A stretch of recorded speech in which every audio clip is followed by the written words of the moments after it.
Hi, it's Sandy again from the St. Catharines Public Library with the answer to yesterday's local history quiz. Did you get it right? And the answer to yesterday's local history quiz is C, the Russell House Hotel. Many of us will still remember the Russell House Hotel that stood for many years at the corner of St. Paul Street and James Street in the middle of downtown St. Catharines.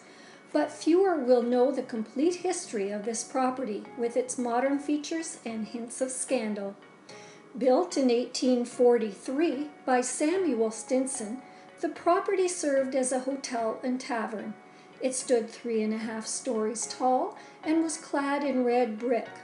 However, Samuel's proprietorship was short-lived. His wife and another man poisoned Samuel in 1846. So Samuel's son Francis took over the running of the hotel. Francis continued to run the hotel even after he sold it to James Cairns. The hotel at this time was called the Cairns House. It wasn't until later in the 1800s that it became known as the Russell House Hotel. Back in the day, according to the 1899 St. Catharines Journal, hotels were divided into 3 classes of trade. First, there was the commercial trade, made up of businessmen and traveling salesmen. Secondly, select boarders that lived in the property. And finally, farmers and those who liked their drink, or men with glass arms as they were called. The commercial trade hotels, which included the Grand Hotel and the Russell House Hotel, were located in the center of the city near shopping, businesses, and transportation. By 1900, the Quinn brothers owned the Russell House Hotel, and as was reported in the Board of Trade's annual report for 1900, the hotel's service is the best to be had, and the cuisine is unequaled.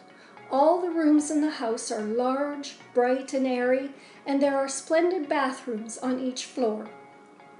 After the Quinn brothers' partnership broke up, John Quinn added telephones to each room in the hotel, and the Russell House became the first in the city to have this luxury. Mr. William O'Keefe, who also owned hotels in Tweed and Campbellford, purchased the hotel in 1926. He leased the main floor retail space to 5 businesses, including a barber shop. In the mid-1930s, after the barber shop closed down, O'Keefe established a beverage room in the vacant space.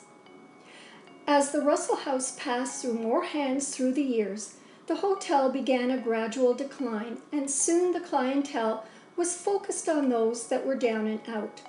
A series of fires striking the building between 1992 and 1994 eventually closed down the hotel, and it sat vacant and in disrepair until the city ordered it torn down.